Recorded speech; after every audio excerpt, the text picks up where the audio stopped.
जय हिंद। स्वागत है आपका हमारे और एक नए यूट्यूब वीडियो पे। तो आज का टॉपिक हम लोग का बहुत ही फेमस टॉपिक है ये नेपोलियन। आज का टॉपिक हम लोग का नेपोलियन का उदय रहने वाला है कि नेपोलियन का उदय कैसे हुआ, किस परिस्थिति में हुआ। आज हम लोग वो सब देखने वाला। हालांकि नेपोलियन एक ऐसा टॉपिक है जिसमें बनने का तो बहुत सारा क्वेश्चन बन सकता है। नेपोलियन का उदय, नेपोलियन का पतन, नेपोलियन के द्वारा किया गया कार्य, फ्रांस में प्रशासन व्यवस्था कैसे था, नेपोलियन द्वारा सुधार। तो ये टॉपिक बहुत ही लंबा है और ये बहुत इम्पोर्टेंट है नेपोलियन के बारे में जानना, क्योंकि वर्ल्ड हिस्ट्री से बहुत ज़्यादा कनेक्टेड है। सारा जगह आपको फ्रांस में भी कनेक्ट मिलेगा, ये जर्मनी में भी कनेक्ट मिलेगा, इंग्लैंड में भी कनेक्ट मिलेगा, रसिया को भी ये कनेक्ट करेगा और इंडिया को भी कनेक्ट करेगा। और बाकी यूरोप महाद्वीप में जो जो आता है, पूरा का पूरा मानचित्र को बदल देने वाला नेपोलियन के बारे में आज हम लोग जानने वाले हैं। ये आप लोग को बी ए पार्ट वन में ये आपका सिलेबस का हिस्सा है, और जिनका भी जहां भी ये सिलेबस से मैच करता है तो आप लोग वहां से देख सकते हैं। आज का ये जो वीडियो है ये सिर्फ नंबर पाने के लिए आप लोग का नहीं है। ग्रेजुएशन में सिर्फ आप लोग चाहते हैं 20 में से 14, 15, 16 नंबर मिल जाए, नंबर पाने के लिए सिर्फ अगर आप लोग वीडियो देखने के लिए आए हैं तो गलत आ गए हैं। ठीक है, आज हम लोग यहाँ समझने वाले हैं नेपोलियन के बारे में सारा कुछ। तो उम्मीद करते हैं आने वाला कुछ मिनट जो है आप लोग के लिए हेल्पफुल रहेगा। अगर हेल्पफुल रहेगा तो आप लोग कमेंट कीजिएगा कि कैसा वीडियो लगा, अपना लाइक या डिसलाइक करके जरूर बता दीजिएगा। ठीक है, ताकि इस वीडियो को आगे और कंटिन्यू, वर्ल्ड हिस्ट्री को कंटिन्यू करना है या नहीं करना है। अगर इस वीडियो में अगर आप लोग का अच्छा रिस्पॉन्स आएगा तो नेपोलियन का ही नेक्स्ट वीडियो हम लोग लेके आएंगे। जो भी हम लोग बात कर रहे थे कि नेपोलियन से बहुत तरह तरह का क्वेश्चन बन सकता है और ये टॉपिक बहुत बड़ा है। ठीक है, तो आप लोग के रिस्पॉन्स रिस्पॉन्स पे डिपेंड करता है कि आगे वीडियो कैसा रहेगा। तो चलिए आज हम लोग टॉपिक पे अब आते हैं। ठीक है, नेपोलियन का उदय। तो नेपोलियन आप लोग सभी को इस नाम से तो परिचित होंगे कि नेपोलियन कौन था। सबको ये परिचित होंगे नेपोलियन कौन था। ठीक है, लेकिन आज इसका पीछे का हम लोग बैकग्राउंड जानने वाले हैं। ये कहानी कहाँ से स्टार्ट होता है, ये कहानी आप लोग को, उम्मीद करते हैं अभी तक आप लोग अमेरिकन वॉर पढ़ चुके होंगे, अमेरिकन रिवॉल्यूशन पढ़ चुके होंगे, फ्रांस की क्रांति भी उम्मीद करते हैं आप लोग पढ़ चुके होंगे अभी तक। अगर नहीं पढ़े हैं तो गड़बड़ है, क्योंकि ये कनेक्ट हो जाएगा इससे। अमेरिका क्रांति से कनेक्ट है फ्रांस की क्रांति, और फ्रांस की क्रांति से ही कनेक्ट है नेपोलियन का उदय। इसीलिए उम्मीद करते हैं आप लोग ये सब पढ़ चुके होंगे। अगर नहीं पढ़े हैं तो आप लोग कमेंट कीजिएगा, उसके ऊपर भी वीडियो बनाने का ट्राई करेंगे। ठीक है, ट्राई क्या करेंगे, बना देंगे अगर आप लोग को अगर वैसा रिस्पॉन्स रहता है तो कहानी कहाँ से आगे बढ़ेगा, कहानी आगे बढ़ेगा फ्रांस की क्रांति के बाद जो गुलेटिन में चढ़ा दिया जाता है राजा और रानी, लुई सोलहवां और उसकी पत्नी दोनों को गुलेटिन का मतलब उन लोग का सिर धड़ से अलग करा दिया जाता है। उसके बाद का कहानी हम लोग आज को स्टार्ट करने वाले हैं। तो सबसे पहले नेपोलियन का उदय देखना है तो इसका जन्म सबसे पहले देख लेते हैं। जन्म कहाँ हुआ है? जन्म हुआ है कोर्सिका द्वीप में। कोर्सिका द्वीप में जन्म जन्म हुआ है। कब? 15 अगस्त 1769 में नेपोलियन का जन्म हुआ है। ठीक है, जन्म से हम लोग ज्यादा डाटा आप लोग को जरूरत नहीं है पकड़ने का, जन्म से जन्म मृत्यु, क्योंकि ये हिस्ट्री में डाटा सिर्फ एक एक उदाहरण होता है। ठीक है, और कुछ नहीं होता। तो कोर्सिका जो द्वीप है, कोर्सिका द्वीप हालांकि पहले तो ये इटली का था। कोर्सिका द्वीप इटली का था, लेकिन बाद में क्या हुआ, बाद में फ्रांस के द्वारा कैप्चर कर लिया जाता है कोर्सिका द्वीप को। तो अल्टीमेटली नेपोलियन जो है वो फ्रांस का बन जाता है, लेकिन उसके जो माता पिता रहते हैं वो रहते हैं इटली से। उसके माता पिता, नेपोलियन के माता पिता दोनों इटालवी रहते हैं। और हाँ, एक बात और, इसका पीडीएफ आप लोग को अवेलेबल कराया जा चुका है टेलीग्राम पर। जो भी टेलीग्राम नहीं जुड़े वो टेलीग्राम में ज्वाइन हो जाइए, वहां पे आप लोग को सारा पीडीएफ अवेलेबल रहता है। ठीक है, तो उसके माता पिता इटालवी थे, और फ्रांस, चूंकि कोर्सिका फ्रांस के कैप्चर में आ गया था, इसीलिए नेपोलियन जो है वो फ्रांसीसी भी था और इटली का भी था। बेसिकली वो फ्रांसीसी ही था। ठीक है, तो नेपोलियन का कहानी ना, नेपोलियन का देखिए, इस तरह का क्वेश्चन का आंसर आप लोग या तो पैराग्राफ में इस तरह करके लिख सकते हैं, या तो इस तरह करके लिख सकते हैं, पॉइंट बाय पॉइंट बना करके लिख सकते हैं आप, जैसे कि पॉइंट बना बना के लिखेंगे। या फिर आज जिस तरह आप बताने वाले हैं ये थोड़ा सा अलग बताने वाला है, तब आप लोग को ज्यादा बेटर वे में समझ में आएगा। हम लोग युद्ध के द्वारा नेपोलियन का उदय के बारे में जानेंगे। नेपोलियन का युद्ध के द्वारा नेपोलियन का उदय कैसे हुआ, ये हम लोग जानेंगे, ठीक है। तो उसका तो जन्म देख लिया हम लोग, कोर्सिका द्वीप में जन्म हुआ है और कोर्सिका द्वीप कैप्चर कर लिया गया किसके द्वारा, फ्रांस के द्वारा, ठीक है। और ये नेपोलियन जो है ये बहुत कुशल सेना था, ये सैनिक था, मतलब कि बहुत कुशल सैनिक था और बहुत महत्वाकांक्षी सैनिक था ये हमेशा जो चाहिए उससे आगे की चाह रखता है, उसी को हम लोग महत्वाकांक्षा बोलते हैं, महत्वाकांक्षी व्यक्ति बोलते हैं। मतलब जो अभी आपके पास है उससे ज्यादा पाने की चाह को महत्वाकांक्षी हम लोग बोल सकते हैं, ठीक है। तो नेपोलियन उस तरह का व्यक्तित्व था जो कि सेना में रहने के बाद सेना से सम्राट तक का सफर तय किया गया नेपोलियन के द्वारा। एक नॉर्मल सैनिक से सम्राट तक का सफर तय किया, जबकि इसका आर्थिक स्थिति बहुत कमजोर था। नौ इसके 9 भाई बहन थे, जिसमें कि आर्थिक स्थिति इतना कमजोर था कि उसके पापा जो है केवल दो लड़का लोग को ही, मतलब कि 2 बेटा लोग को ही भेज पाया बाहर पढ़ाने के लिए, जिसमें कि एक नेपोलियन था जिसको कि सैनिक से शिक्षा प्राप्त करने के लिए सैनिक स्कूल में भेजा गया था, और इसके एक बड़े भाई थे, उनको भी आगे बढ़ाया गया। आप समझ सकते हैं कि किस तरह का आर्थिक स्थिति कमजोर हुआ होगा उनके घर का।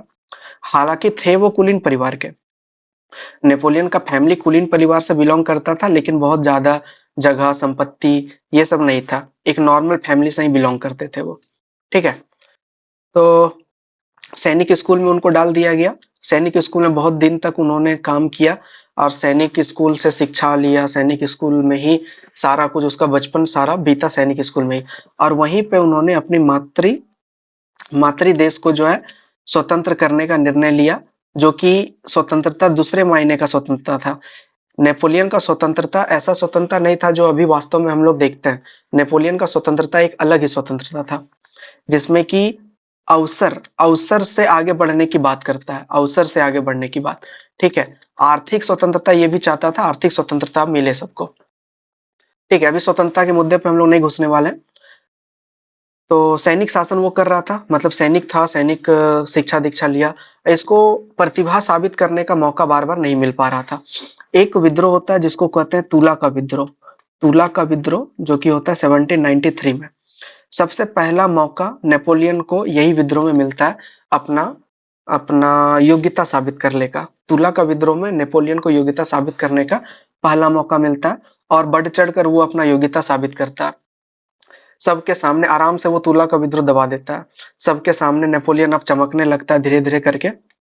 लेकिन अभी तो बस स्टार्ट था नेपोलियन का, तुला का विद्रोह दबाना ये एक जस्ट छोटा सा स्टार्ट था, ठीक है। तभी क्या होता था, तभी फ्रांस फ्रांस या जर्मनी या फिर इंग्लैंड ये सभी आपस में या तो मेल करते थे या तो झगड़ा करते रहते थे उस टाइम पे। पहले भी हम आपको वर्ल्ड हिस्ट्री में बता चुके हैं कि ऐसा ऐसा कहानी होता था, ठीक है। तो फ्रांस का युद्ध होते रहता था बाकी अन्य देशों के साथ, और सब देश के लिए जो भी सेना भेजा जाता था उसका एक सेना का कमांडर होता था, सेना अध्यक्ष जिसको कि हम लोग बोल सकते हैं। तो नेपोलियन को इटली और ऑस्ट्रिया का सेना का अध्यक्ष बनाया गया, कि मतलब कि जो इसके खिलाफ युद्ध करेगा इटली और ऑस्ट्रेलिया के खिलाफ, उसका सेना अध्यक्ष नेपोलियन को बनाया गया। ये बात कब का हो रहा है, ये बात हो रहा है 1797 का, 1797 ईस्वी का बात हो रहा है, जब उसने क्या किया, ऑस्ट्रिया नहीं ऑस्ट्रिया को पराजित किया, ठीक है। ये बहुत बड़ा उपलब्धि था नेपोलियन का कि ऑस्ट्रिया को पराजित कर दिया। और पहला बार नेपोलियन जो है एक सेना अध्यक्ष होने के बाद, सेना अध्यक्ष का मतलब एक कमांडेंट होने के बावजूद भी वह एक ऑस्ट्रियाई साम्राज्य के सामने, फ्रांसीसी द्वित्य के सामने जो है बैठकर उससे संधि किया। संधि का क्या नाम था, संधि का नाम था आपका जाके कैंपो फॉर्निया की संधि, कैंपो फॉर्मिया की संधि, ये संधि को याद रखना है, ठीक है। कैंपो फॉर्मिया की संधि 1797 में ऑस्ट्रिया के साथ किया गया। ये एक बहुत बड़ा उपलब्धि था नेपोलियन के लिए। एक छोटा सा सेना जिसको कि बहुत मुशक्कत से सेना नायक बनाया जाता है, और उसके बाद उसने एक ऐसे राष्ट्र को पराजित कर दिया जो उस टाइम पे तूती बोलता था। ऑस्ट्रिया का बहुत लंबा इतिहास रहा है, ऑस्ट्रिया भी यूरोप में एक बहुत शक्तिशाली राष्ट्र उस समय पे था, इसको पराजित करना मतलब कि एक बहुत बड़ा बात था, वो भी नेपोलियन जैसे। तभी तो वो छोटा सा वो सेना कमांडेंट था, नेपोलियन जैसे सेना कमांडेंट के हाथों ऑस्ट्रिया का पराजित होना एक बहुत बड़ी बात थी। और कैंपो फोर्निया के संधि किया गया ऑस्ट्रिया के साथ। इसके बाद क्या हुआ, उसका तो पूरा तूती बोलने लगा नेपोलियन का, पूरे यूरोप में पूरे सब जगह हल्ला हो गया कि नेपोलियन जो है एक ऐसा व्यक्ति जिसने कि ऑस्ट्रिया के हैप्सबर्ग साम्राज्य को घुटनों पे झुका दिया। हैप्सबर्ग साम्राज्य उसको कहा जाता है। हैप्सबर्ग साम्राज्य उस समय का बहुत बड़ा साम्राज्य था। तो हैप्सबर्ग साम्राज्य को अपने घुटनों पर झुकाने के बाद कैंपो फॉर्मिया की संधि किया। आप समझ सकते हैं कि एक व्यक्ति, एक मामूली सा सेना नायक जो कि हैप्सबर्ग साम्राज्य को चुनौती देके उसको अपने घुटनों पे ले आया। उसके बाद क्या हुआ कि इसकी बेटी मतलब कि राजकुमारी का शादी कराया गया। राजकुमारी का शादी नेपोलियन के साथ कराया गया, ठीक है। और एक शादी नेपोलियन का इटली इटली जब विजय करने वो जा रहा था, जब इटली विजय करने जा रहा था, तभी भी एक शादी वो एक विधवा से शादी करता है। एक विधवा से शादी करता है तभी। क्या नाम रहता है? जोजे फाइन नाम रहता है। ये सब नाम उतना याद नहीं करना है, ये सब आपको बस एज अ नॉलेज बता रहे हैं। जॉन फाइन से वो शादी कर लेता है। इटली का अभियान जाता है उससे पहले। उसके बाद हैप्सबर्ग साम्राज्य को हराता है तो वहां के राजकुमारी से जो हैप्सबर्ग का राजा है वो शादी करवा देता है। उसके बाद एक पुत्र भी होता है, ये राजकुमारी से एक पुत्र भी होता है जो कि नेपोलियन कहता है, वो अपने पुत्र को कहता है ये कम से कम आधा हैप्सबर्ग जरूर है, ठीक है। खुद तो फ्रांसीसी था, लेकिन जो राजकुमारी से जो हैप्सबर्ग की राजकुमारी से जो लड़का पैदा होता है उसके बारे में नेपोलियन कहता है कि ये आधा हैप्सबर्ग जरूर है, ठीक है। तो आप समझ ही सकते हैं कि ऑस्ट्रिया को जीत लिया नेपोलियन, ऑस्ट्रिया को जीत लिया। उसके बाद सब जगह पे नेपोलियन का हाहाकार मच गया। पूरा यूरोप जो है एक उसको नायक के तौर पे देख रहा था। पूरा यूरोप का मतलब है कि ये फ्रांस फ्रांस उसको एक नायक के तौर पे मान रहा था, हीरो मान रहा था। क्योंकि इससे पहले क्या हुआ था? इससे पहले फ्रांस की क्रांति घटित हुआ था। और आपको पता है कि 4 चरण में फ्रांस की क्रांति का मतलब कि विस्तार हुआ, जिसमें कि चौथा चरण क्या था? डायरेक्टरी का शासन था। डायरेक्टरी का शासन, उम्मीद करते हैं आप डायरेक्टरी के शासन से वाकिफ होंगे। और अगर नहीं है वाकिफ तो आप लोग को जो चीज से आप वाकिफ नहीं है, हर चीज को आप कमेंट करते जाइएगा। उसको जल्द से जल्द उसको जो है आप लोग का प्रॉब्लम को समाधान किया जाएगा, ठीक है। तो डायरेक्टरी का शासन उस टाइम पे चल रहा था फ्रांस में, जब नेपोलियन इटली युद्ध पे जा रहा था, ऑस्ट्रियाई युद्ध पे जा रहा था, तो उस समय डायरेक्टरी का शासन चल रहा था। और डायरेक्टरी किस तरह शासन कर रहा था? फ्रांस में एक अतातारी जैसा शासन कर रहा था। मतलब कि एक तरह का निरंकुशता वाला ही शासन वो लोग कर रहा था। पहले जो लुई 16वां वाला जो शासन काल था उससे अलग शासन था, लेकिन ये लोग भी निरंकुशता कर रहा था। जनता ये लोग से भी खुश नहीं थे। तो आप इमेजिन कीजिए कि उस टाइम पे जब जनता खुश ना हो, जब जनता अपने जो शासन व्यवस्था है उससे खुश ना हो, तो एक ऐसा नायक बन के सामने इन लोग के सामने आ गया जो कि फ्रांस का तख्ता पलट कर सकता था, फ्रांस का राजनीति चेंज कर सकता था, फ्रांस का मानचित्र चेंज कर सकता था, फ्रांस का आर्थिक दशा चेंज कर सकता था। तो नेपोलियन का बहुत जोरों से स्वागत हुआ। ऑस्ट्रियाई साम्राज्य को जीतने के बाद जब वो नेपोलियन वापस गया, फ्रांस जब वापस गया तो उसका पूरा एकदम विजय से गूंज उठा पूरा फ्रांस की अरे नेपोलियन, नेपोलियन आवर हीरो करके उसको संबोधित किया गया। तो यहाँ से जो है नेपोलियन फिर पीछे मुड़ के देखा ही नहीं। नेपोलियन बस आगे अपना महत्वाकांक्षा को पूरा करते गया और एक दिन वो सम्राट बन गया। तो ये वाला जो जब ऑस्ट्रिया वो जीत करके वापस गया, तो एक तरफ तो डायरेक्टरी लोग खुश था कि फ्रांस का तूती बोल रहा है, पूरा यूरोप में तूती बोल रहा है। और दूसरी तरफ डायरेक्टरी लोग इस बात से भी नाखुश थे कि एक दिन कहीं ऐसा ना हो जाए कि नेपोलियन हम ही लोग को हटा करके तख्ता पलट कर दे। मतलब कि नेपोलियन डायरेक्टरी का शासन खत्म करके ही अपना शासन कायम कर ले, ये भी तो हो सकता है। क्योंकि जब बहुत अधिक पावर किसी के हाथ में आ जाता है तो वो जो शासन व्यवस्था है उसको खत्म करके अपने कंट्रोल में सब कुछ ले लेता है। तो डायरेक्टरी का भी यही जो है परेशानी था, चिंता का सबब बना हुआ था। और ऐसा हुआ भी आगे चलकर, अभी हम लोग आगे देखेंगे। तो जब ऑस्ट्रिया जीत करके वापस आया तो डायरेक्टरी लोग इसको शाबाशी दिया कि वाह क्या काम किया है, बहुत अच्छा बात किया। लेकिन उन लोग को तो डर था कि अब तो है ये हम लोग मेरा साम्राज्य खत्म कर देगा।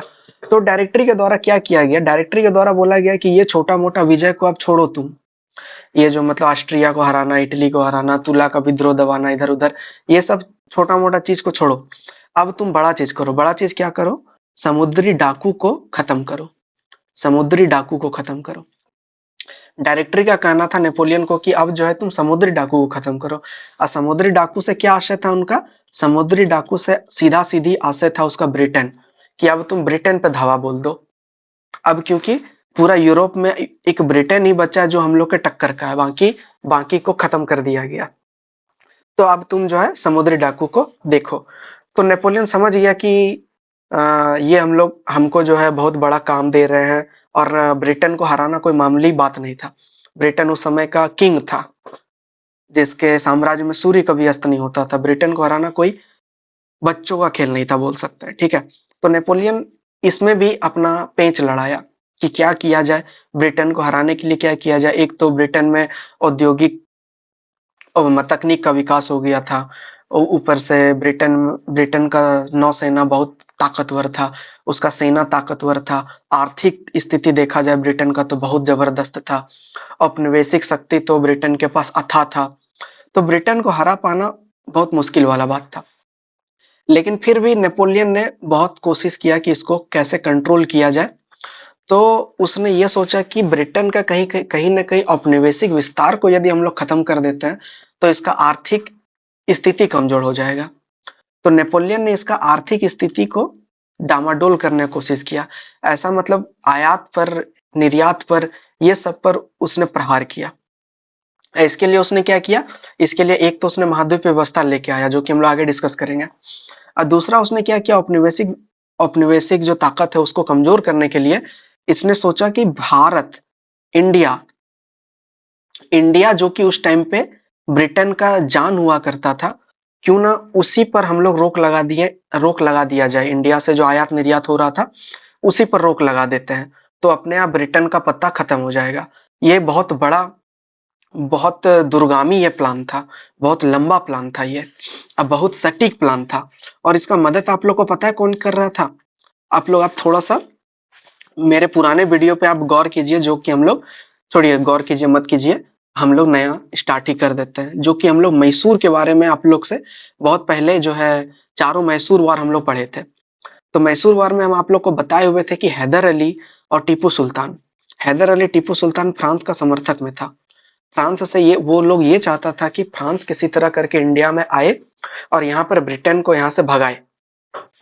और टीपू सुल्तान इसमें बहुत कुछ बढ़ चढ़ कर हिस्सा लिया। टीपू सुल्तान फ्रांसीसी सेना का भी वो मदद लिया था।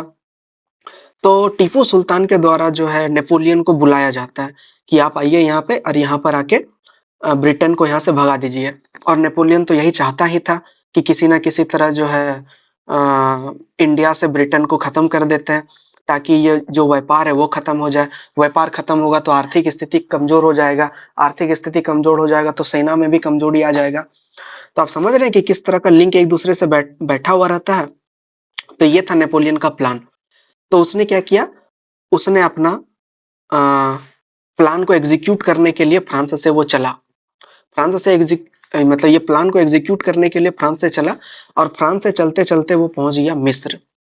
मिस्र पहुंच गया, ठीक है। थोड़ा सा आप लोग का यहाँ पे मैप का जरूरत होगा, हम बस थोड़ा सा ट्राई करते हैं कि मैप आप लोग का बना देते हैं थोड़ा सा, जितना जरूरी है, ठीक है।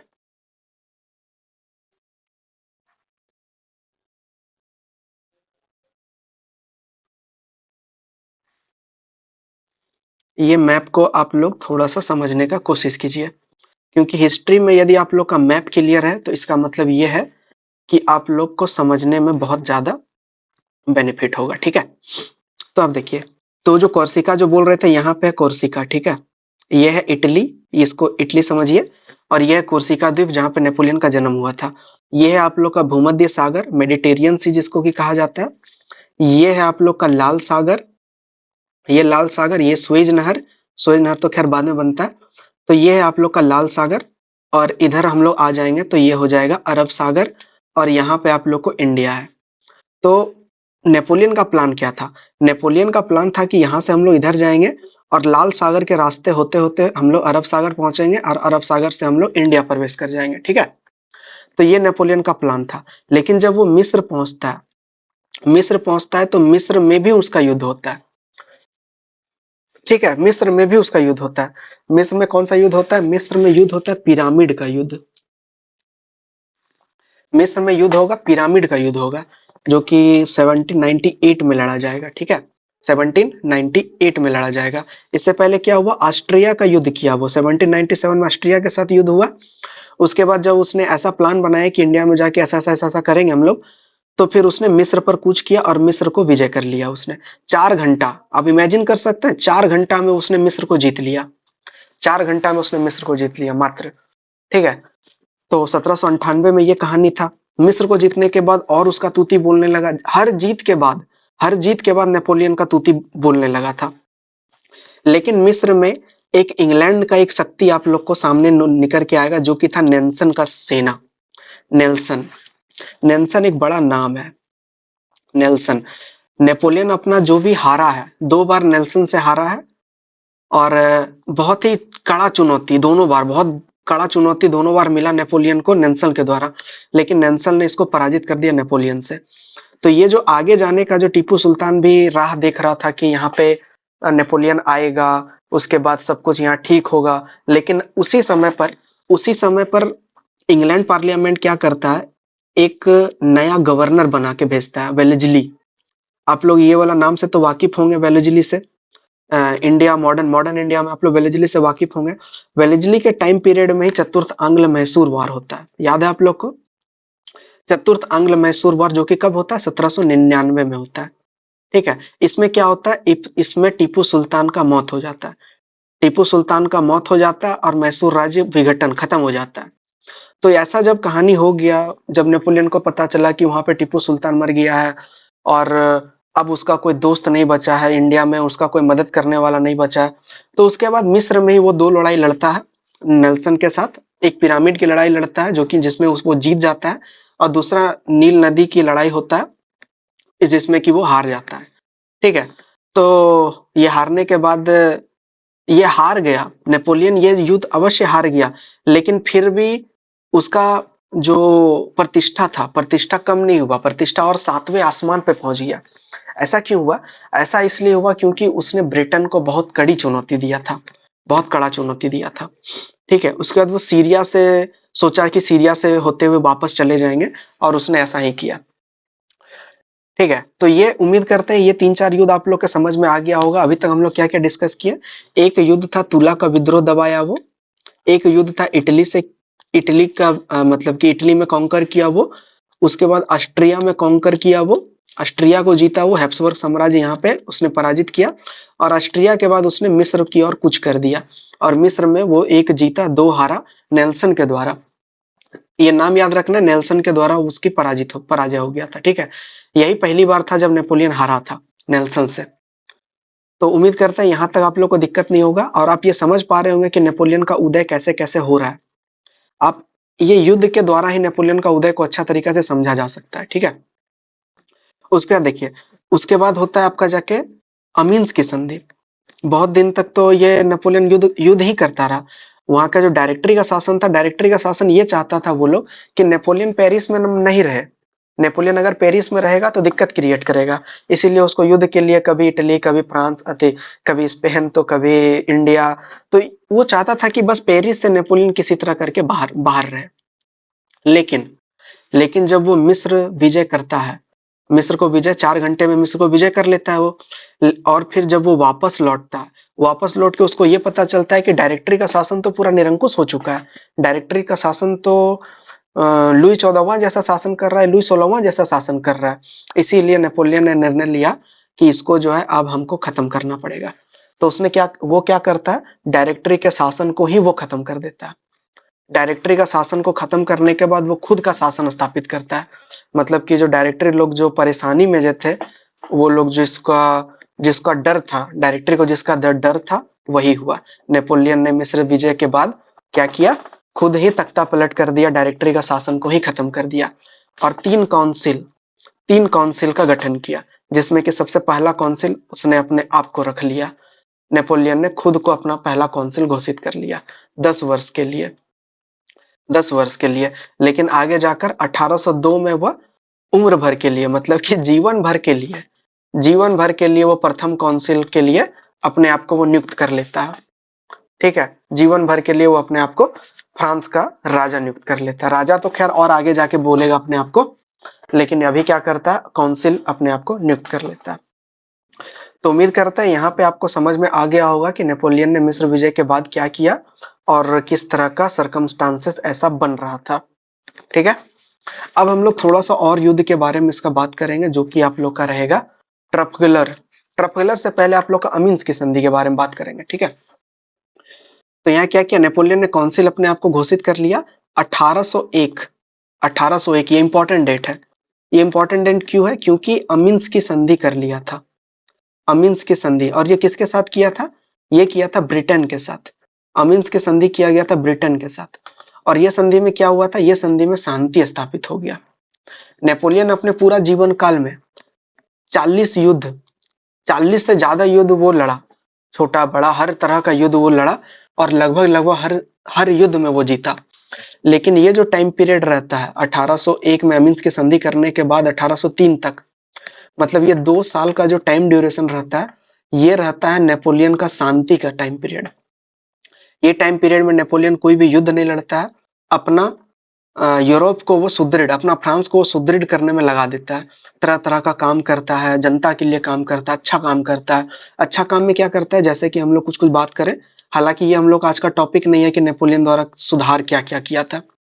तो नेपोलियन क्या किया था, सबसे पहले नेपोलियन कोड वो बनाया था, मतलब कि नेपोलियन संहिता, कानून को संग्रह, मतलब कि वो कराया था, विधि संग्रह, जिसमें कि 2000 प्लस कानून था इसमें। ठीक है, पहली बात तो ये हो गया। उसका शिक्षा में सुधार किया। शिक्षा में सुधार में, शिक्षा में क्या किया, तकनीकी सुधार पे ये जोर दिया। ठीक है, शिक्षा में भी सुधार किया। बैंक ऑफ फ्रांस की स्थापना किया इसने, बैंक ऑफ फ्रांस की स्थापना किया।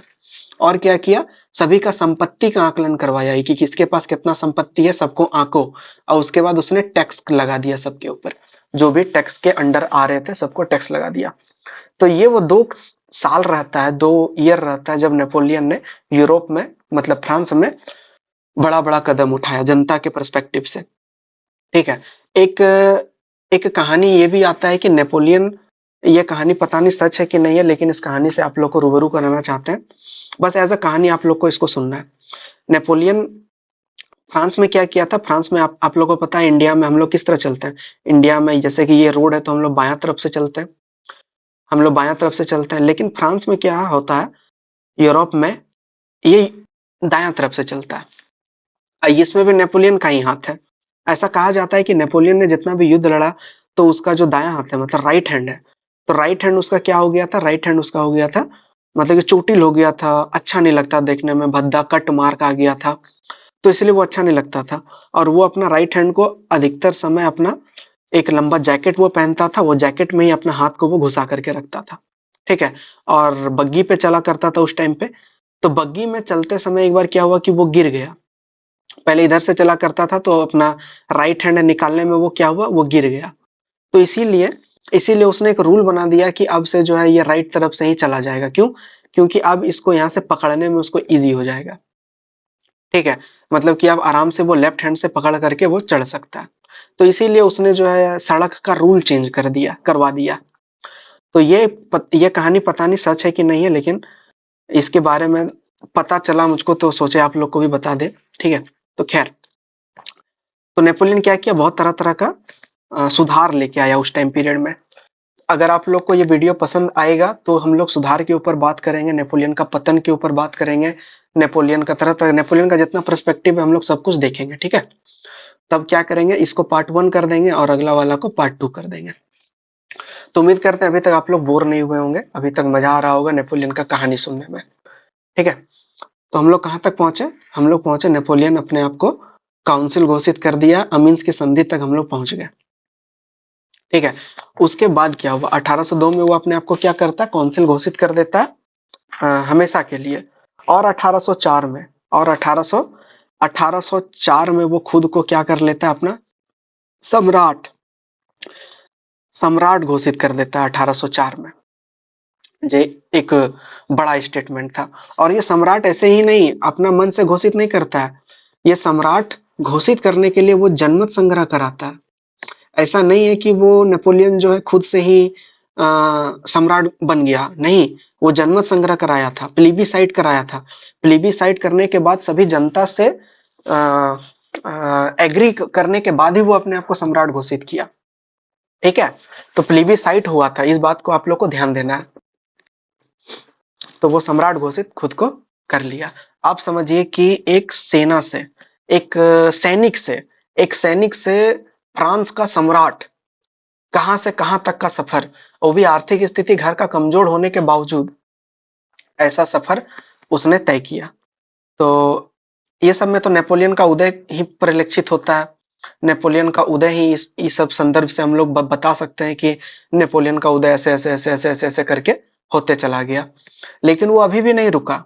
1804 में वो खुद को सम्राट घोषित कर लिया, पूरा मानचित्र बदल के रख दिया, फ्रांस को पूरा दूर लोम्बार्डी, ऑस्ट्रिया, प्रसा, सब दूर दूर तक फ्रांस का बाउंड्री को एक्सटेंड कर लिया था नेपोलियन। लेकिन वही बोलते हैं ना कि जिसको महत्वाकांक्षी व्यक्ति कभी भी संतुष्ट नहीं होता, तो वो अभी भी वो संतुष्ट नहीं था। उसके बाद भी वो युद्ध स्टार्ट रखता है। उसके बाद क्या युद्ध करता है? उसके बाद युद्ध करता है ऑस्ट्रेलिज की युद्ध करता है। ऑस्ट्रेलिज का युद्ध 1805 में। ये किसके साथ करता है? फिर से ऑस्ट्रिया के साथ करता है, क्योंकि बहुत सारा एक युद्ध में पूरा जो वो जो होता है बाउंड्री डिस्प्यूट जो रह जाता है, तो उसको तो खत्म करना होगा ना। तो ऑस्ट्रेलिज का युद्ध करता है, फिर प्रसा के साथ युद्ध करता है, जेना का युद्ध करता है। 1806 में जेना का युद्ध करता है, किसके साथ? प्रसा के साथ युद्ध करता है। उसका फ्रीलैंड का युद्ध करता है, फ्रीलैंड का युद्ध करता है। ये किसके साथ करता है? ये रूस के साथ यूज करता है। रूस के साथ क्यों यूज करता है, इसका पहले आप लोग एक कहानी बताना चाहेंगे। कहानी, ये वाला कहानी आप लोग का रेलेवेंट कहानी है, ये वाला कुछ अलग कहानी नहीं है, ठीक है। तो देखिए अब क्या था, अब वो तो राजा बन चुका है, फ्रांस का राजा बन चुका है, वो सर्वे सर्वा बन चुका है। अब तो वो जो चाहेगा सो होगा। लेकिन लेकिन लेकिन यूरोप में अभी भी दो शक्ति था जो कि जिसका बोलबाला था। कौन कौन? एक था ब्रिटेन एक साइड में, और एक साइड में था आपका जाके रूस।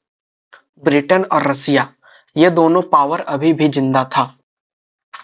तो एक हिस्टोरियन है, तो वो कहते हैं कि ब्रिटेन यूरोप में मतलब कि अपना साम्राज्य स्थापित करने के लिए आपको दोनों में से किसी एक शक्ति के साथ मित्रता करना पड़ेगा।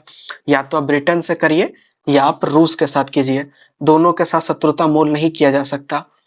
डेविड थॉमसन, ठीक है, डेविड थॉमसन के द्वारा ये बात बोला गया।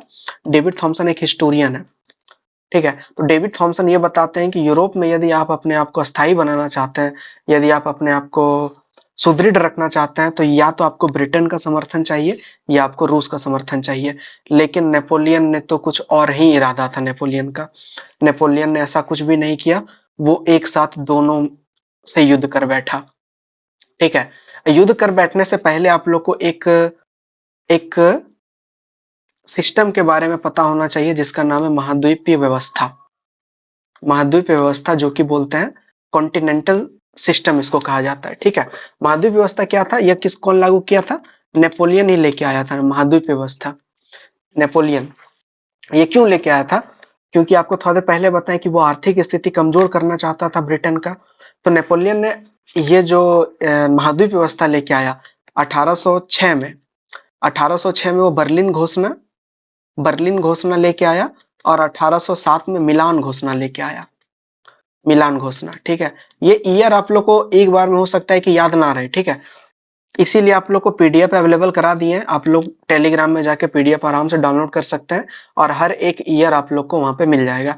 अभी आप लोग पूरा लेक्चर पे रम जाइए पूरा अच्छा तरीका से, क्योंकि ये आपको हर जगह काम देने वाला है, ठीक है। तो ये बर्लिन घोषणा और मिलान घोषणा, ये दोनों में नेपोलियन ने महाद्वीपीय व्यवस्था कॉन्टिनेंटल सिस्टम को आरंभ कर दिया। ये क्या था महाद्वीप व्यवस्था? ये महाद्वीप व्यवस्था आर्थिक स्थिति एक वाणिज्यवाद का ये एक लक्षण था। वाणिज्यवाद का लक्षण नहीं, उदाहरण था ये। इसमें क्या किया गया? नेपोलियन ने साफ साफ कहा, यूरोप में साफ साफ बोल दिया कि फ्रांस फ्रांस या फ्रांस के मित्र राष्ट्र जो भी हैं, फ्रांस या फ्रांस के मित्र राष्ट्र या फ्रांस के कंट्रोल में आए हुए राष्ट्र, कोई भी ब्रिटेन के नाविक मतलब कि नाव को अपने पास लंगर लगाने का अधिकार नहीं देगा। आप समझ रहे हैं कि ये घोषणा क्या किया गया, मतलब ब्रिटेन का कुछ भी आयात निर्यात होगा तो वो जो है फ्रांस या फ्रांस के मित्र राष्ट्र या फ्रांस के अधीन राष्ट्र के पास वो लंगर नहीं लगा सकता है। ये एक बड़ा कमिटमेंट था नेपोलियन का, बहुत बड़ा कमिटमेंट। वो सोचा था कि ये वाला करके हम ये इंग्लैंड, ये वो सोचा था कि ये काम करके हम लोग ब्रिटेन का आयात निर्यात, उसका आर्थिक स्थिति को खत्म कर देंगे। लेकिन महाद्वीप व्यवस्था एक दोधारी तलवार सिद्ध हुआ, जो कि दूसरा को तो काटा ही काटा, साथ में अपना भी काट दिया। कैसे?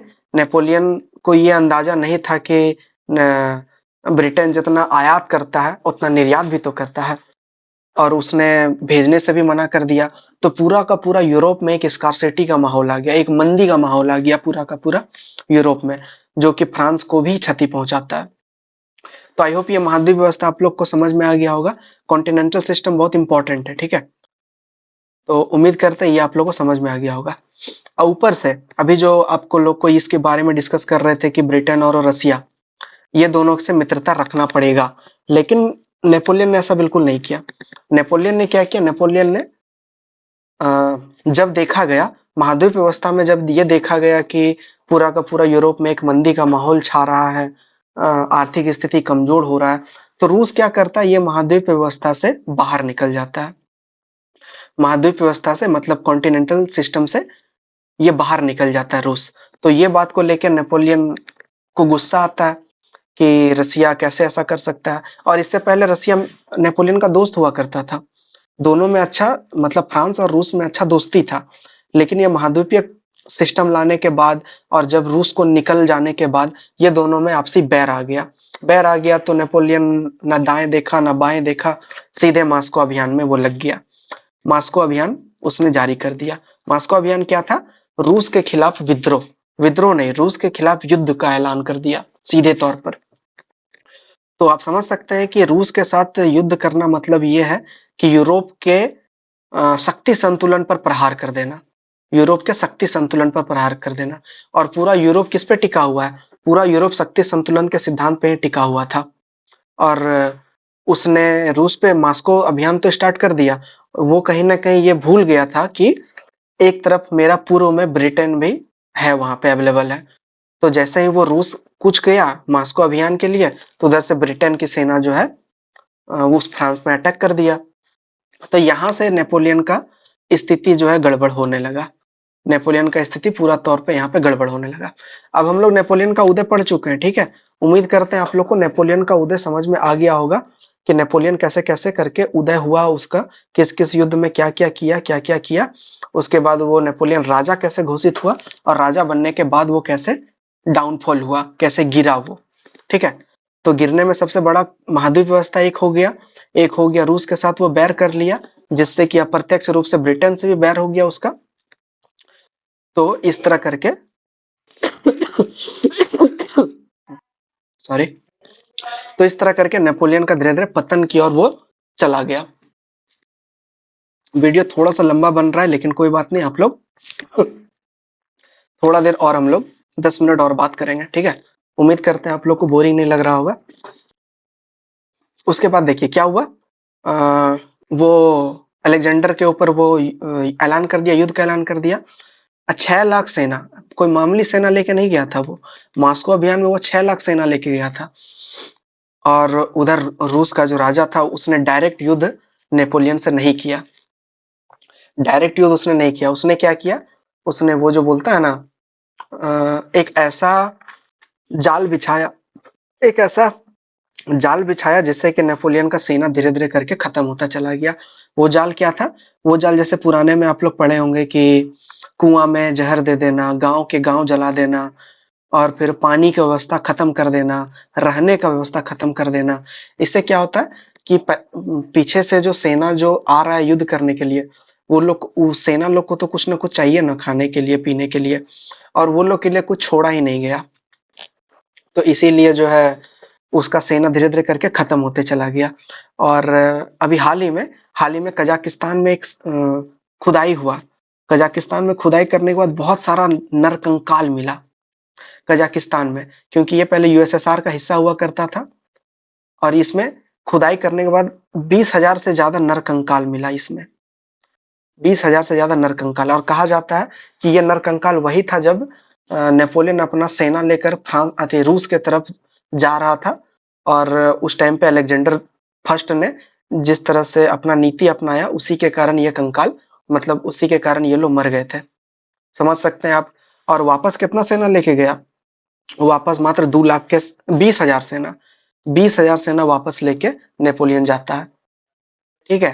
तो आप समझ सकते हैं कि किस तरह का कंडीशन बना होगा, और नेपोलियन का गर्त में जाना मतलब कि डाउनफॉल होना तो लाजमी सा बात था।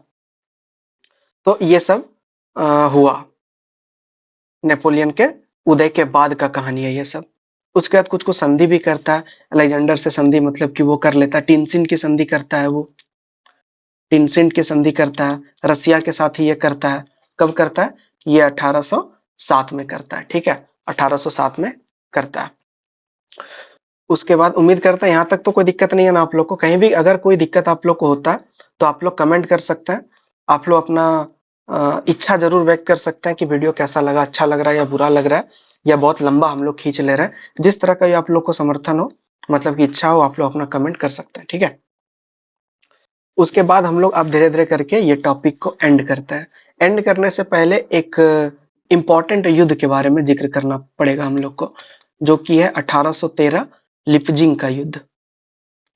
लिपजिंग का युद्ध, लिपजिंग का युद्ध हुआ क्या, लिपजिंग के युद्ध में क्या होता है कि नेपोलियन का हार हो जाता है। इस टाइम तक क्या हुआ था, 1813 आते आते आते क्या हुआ था यूरोप में बहुत सारा गुट बन गया था, जिसमें कि ब्रिटेन, फ्रांस, प्रसा, ऑस्ट्रिया, इटली, जिसको जिसको फ्रांस हराया था वो सबका एक अलग गुट बन गया था, और सब गुट मिल के जो है नेपोलियन को हराना चाहता था। तो उसी दौरान लिपजिंग का युद्ध होता है, और नेपोलियन को यहाँ पे हार का सामना करना पड़ता है, और हारने के बाद उसको कहा, एल्वा द्वीप पर भेज दिया जाता है, एल्वा द्वीप पर। लेकिन ये लिपजिंग के युद्ध में नेपोलियन को पूर्णतः समाप्त नहीं किया जाता है, ये लिपजिंग ना ही बड़ा बड़ा हर जाना उसे लिया जाता है। लिपजिंग के युद्ध में बस ये नेपोलियन को बोला जाता है कि आप अभी तक जो किए वो ठीक है, इसके बाद आप कुछ नहीं कीजिएगा, आप जो है फ्रांस की गद्दी से हटिए, फ्रांस की गद्दी में अब लुई 18वां, लुई 18वां, लुई 18वां को हम लोग बैठाएंगे, जो कि बुर्बो वंश का ही था, ठीक है। तो नेपोलियन को हटने के लिए कहा जाता है, और बुर्बो वंश को फिर से स्थापित करने की बात कहा जाता है, ठीक है। लिपजिंग के युद्ध का बात हम कर रहे हैं। तो लिपजिंग का युद्ध में एल्वा द्वीप भेज तो देता है उसको, अपना अपना मतलब कि सब सुख सुविधा वहीं पे मिलेगा उसको, ऐसा नहीं है कि वहां पे उसको एक कैदी की तरह रखा जाएगा, ऐसा नहीं है। लेकिन वो तो एक महत्वाकांक्षी व्यक्ति था, उसको तो ज्यादा पाने की चाह थी, तो वो क्या करता है, एल्वा द्वीप से भी वो भाग जाता है, एल्वा द्वीप से भी वो भाग जाता है। तो ये बात पता चलता है, यूरोप में पता चलता है कि नेपोलियन अपना एक बड़ा सेना लेकर फिर से वापस यूरोप में एंट्री कर रहा है, यूरोप में एंट्री कर रहा है नेपोलियन एल्वा द्वीप से भागने के बाद। तो सभी को सभी देश के राष्ट्राध्यक्ष मौजूद थे वहां पे, मतलब राष्ट्राध्यक्ष मौजूद थे वियना में। तो सभी को फिर से भयभीत होने लगा कि नेपोलियन इस बार आ रहा है, तो इस बार तो और भयंकर युद्ध करेगा, और बड़ा युद्ध करेगा, और विनाश करेगा, इससे तो दिक्कत हो जाएगा। तो इस बार क्या हुआ, इस बार सब लोग मिल करके वाटरलू का युद्ध, जो कि 1815 में होता है, वाटरलू, ये युद्ध के बारे में तो आप लोग पढ़े ही होंगे, सुने ही होंगे, जाने ही होंगे। वाटरलू में अंततः नेपोलियन का हार हो जाता है, नेपोलियन का हार यहाँ पे हो जाएगा, और इसको भेज देगा सेंट हेलेना द्वीप में भेज दिया जाता है। सेंट हेलेना नहीं होता, हेलेना होता है, सेंट हेलेना द्वीप यहाँ पे भेज देता है, जहां पे इसकी मृत्यु 1821 में इसकी मृत्यु हो जाती है। तो ये था पूरा का पूरा नेपोलियन का कहानी।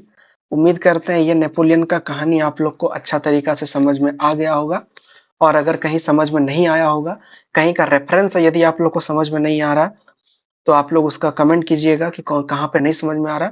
जैसे कि हम लोग टीपू सुल्तान के बारे में बात कर लिए, मैसूर के बारे में बात कर दिए, फ्रांस की क्रांति के बारे में थोड़ा बात कर लिए, और उम्मीद करते हैं कि आप लोग अमेरिकन रेवोल्यूशन भी आप लोग पढ़े होंगे, क्योंकि अमेरिकन रेवोल्यूशन से सीधा कनेक्ट करता है फ्रांस की क्रांति, और फ्रांस की क्रांति से सीधा कनेक्ट करता है नेपोलियन बोनापार्ट, ठीक है। तो ये सब उम्मीद करते हैं समझ में आ गया होगा। अब आप लोग को दिखाना ये चाहते हैं कि इसको आंसर को लिखा कैसे जा सकता है। पहला ऑप्शन ये है कि आप लोग युद्ध के द्वारा नेपोलियन का उदय का व्याख्या करें, जैसा कि अभी मैंने आप लोग को करके दिखाया। इसको क्या करना है, बस आप लोग को लिखना है क्या हो रहा है ये सब। पहला ऑप्शन क्या है, नेपोलियन का युद्ध का व्याख्या करते हुए आप लोग उसका उदय का चर्चा करें कि नेपोलियन ने ये युद्ध लड़ा, ये युद्ध में ये किया, उससे ख्याति ये बढ़ा, उसका राष्ट्रीय का युद्ध किया, उससे ये हुआ, फिर वो वापस गया, डायरेक्टरी का शासन को खत्म किया, मिस्र के साथ युद्ध किया, मिस्र के साथ युद्ध करने के बाद ये हुआ, ये हुआ, ये हुआ। मतलब पूरा क्रोनोलॉजिकल ऑर्डर में आप लोग नेपोलियन का उदय का व्याख्या कर सकते हैं। या तो दूसरा ऑप्शन आप लोग के पास ये भी है कि आप लोग पॉइंट बाय पॉइंट आप लोग डील करें, ठीक है। तो ये वाला चीज तो आप लोग खुद से पढ़ लीजिएगा कि क्या क्या इसमें लिखा गया। जैसे कि सैनिक सफलता, सैनिक सफलता में अब तो आप लोग लिख ही सकते हैं कि सैनिक सफलता वो स्टार्टिंग से सैनिक ही था वो, और सैनिक से धीरे धीरे करके पूरा का पूरा मतलब कि सम्राट तक का सफर उसने कैसे तय किया, ब्रिगेडियर बनाया गया, तुला का विद्रोह किया। तो ये भी आप लोग को समझ में आ गया होगा। उसके बाद डायरेक्टरी शासन का उत्कर्ष, डायरेक्टरी शासन भी आप लोग को बता दिए कि डायरेक्टरी शासन क्या हो रहा था, डायरेक्टरी शासन से क्यों सबको नाखुश था, क्यों नेपोलियन इसको उलट दिया, क्यों तख्ता पलट कर दिया। उम्मीद करते हैं ये समझ में आ गया होगा। उसके बाद है फ्रांस के गौरव में वृद्धि, फ्रांस के गौरव में वृद्धि, इतना इतना युद्ध लड़ा, सब युद्ध में विजय ही रहा वो अधिकतर में, तो इससे फ्रांस का तो गौरव बढ़ेगा ही बढ़ेगा, जिसके कारण कि फ्रांस के जनता में नेपोलियन एक हीरो के तरफ रिप्रेजेंट किया गया। तो यहाँ से आप लोग इसको भी समझ सकते हैं, ठीक है। अगला पॉइंट आता है फ्रांस की शोचनीय दशा, शोचनीय दशा में भी यहाँ पे भी आप लोग डायरेक्टरी का शासन को सेंटर में रख के आप लोग जिक्र कर सकते हैं कि फ्रांस की दशा उस टाइम पे क्या था, क्यों शोचनीय दशा था, ठीक है। उसके बाद नेक्स्ट पॉइंट आता है कि फ्रांस की अराजकता ने नेपोलियन को सत्ता दिलाई। तो फ्रांस आप लोग को बताएं कि मिस्र का जब वो युद्ध लड़ रहा था, मिस्र का युद्ध जीतने के बाद वो जब फ्रांस पहुंचा तो वहां पे किस तरह का वो माहौल देखा, जिसके कारण कि फ्रांस को एक अवसर मिल गया कि डायरेक्टरी का शासन कर खत्म करके हम अपना शासन स्थापित कर लेते हैं। उसके बाद अपूर्व अवसर, अवसर भी मिला उसको, तुला का विद्रोह दबाने का सबसे पहला अवसर मिला। देखिए, अवसर हर आदमी को अवसर नहीं मिलता है, ठीक है। अवसर जो है ना बनाना पड़ता है, अवसर आप लोग को बनाना होता है। आपके पास दो ऑप्शन है, या तो आप जो आपके पास है उसमें आप रोना रोते रहिए कि अरे मेरे साथ ऐसा होता है, मेरे साथ ही सिर्फ ऐसा होता है, बाकी सब कोई खुश है, हमसे जो है सब कोई मेरा फायदा उठा रहा है, तो ये सब मेंटेलिटी जो है ना कहीं आपको आगे बढ़ने से रोकेगा आप लोग को। इसीलिए अवसर खुद से आप लोग को तलाश करना होगा और खुद से चोट करना होगा वो अवसर पर, ठीक है। ये नेपोलियन का कहानी सब सुन के समझ के उम्मीद करते हैं आप लोग समझ में आ गया होगा कि कैसे एक सेना से एक सम्राट तक का सफर तय किया जा सकता है। कुशल कूटनीति, कूटनीति में तो वो माहिर था ही। जैसे कि आपको बताएं, कूटनीति ब्रिटेन से युद्ध करने के लिए क्या किया, कूटनीति का उसने सहारा लिया। सीधे तौर पर चुनौती नहीं दिया वो, ब्रिटेन को सीधे तौर पे चुनौती नहीं दिया। उसने सोचा औपनिवेशिक विस्तार को हम खत्म करते हैं, औपनिवेशिक से आयात निर्यात को खत्म करते हैं, उसके बाद ये ब्रिटेन अपने आप खत्म हो जाएगा। तो कूटनीति का भी बहुत बड़ा रोल था। और महत्वाकांक्षी का तो रोल सबसे बड़ा था ही, क्योंकि महत्वाकांक्षी का रोल सबसे बड़ा था, क्योंकि कोई भी व्यक्ति जो है वो अपने शारीरिक बल से कुछ विजय प्राप्त नहीं कर सकता है। शारीरिक बल से ज्यादा इंपॉर्टेंट है उसका मानसिक बल। मानसिक बल जितना मजबूत होगा, वो आदमी या वो लड़का या वो लड़की या वो महिला वो उतना आगे जाएगा। मानसिक तौर पे मजबूत होना बहुत जरूरी है, और नेपोलियन में ये तो शुरू से ही दिखता है, वो महत्वाकांक्षी था, शुरू से ही झलकता है। तो एक आप लोग को एक सजेशन भी है कि मन पे आप लोग ज्यादा काम कीजिए अपना। मन जब तक ठीक रहेगा, आप लोग को पढ़ने में भी मजा आएगा, आप लोग को सुनने में भी मजा आएगा, ज्ञान प्राप्त करने में मजा आएगा, सब चीज में मजा आएगा यदि मन ठीक रहेगा तो। उसके बाद आप लोग को शारीरिक दिक्कत नहीं होगा, ठीक है। तो ये एक सजेशन है आप लोग को, आप लोग का मर्जी लेना है तो ठीक है। ये देखिए, इसके बारे में मैं आप लोग को बता रहा था कि युद्ध के द्वारा नेपोलियन का उदय कैसे कैसे हुआ, आप लोग इस पे ऊपर जिक्र कर सकते हैं, ठीक है। तो उम्मीद करते हैं आज का लेक्चर थोड़ा सा लंबा जरूर हो गया, जो भी लास्ट तक सुने होंगे वो उनको कुछ ना कुछ ज्यादा बेनिफिट तो मिला ही होगा, और उम्मीद करते हैं आप लोग को ये वीडियो पसंद आया होगा। लंबा होने के बाद भी उम्मीद करते हैं आप लोग अपना कमेंट जरूर छोड़िएगा नीचे में, क्योंकि एक एजुकेशन चैनल में जो है ना कमेंट ही आप लोग का मोटिवेशन का काम करता है। आप लोग का जैसा कमेंट रहेगा उसी तरह काम करने का भी मन करता है। तो लाइक या डिसलाइक करके जरूर बता दीजिए कि आप लोग को ये कैसा लग रहा है। अब मिलते हैं नेक्स्ट टॉपिक में। यदि ये वाला नेपोलियन आप लोग को ये पार्ट 1 अच्छा लगा तो हम लोग पार्ट 2 इस पर जल्दी लेकर आएंगे, जिसमें कि हम लोग किसी और बारे में चर्चा करेंगे। ठीक है, तो बस आज के लिए बस इतना ही। मिलते हैं नेक्स्ट वीडियो में, तब तक के लिए जय हिंद।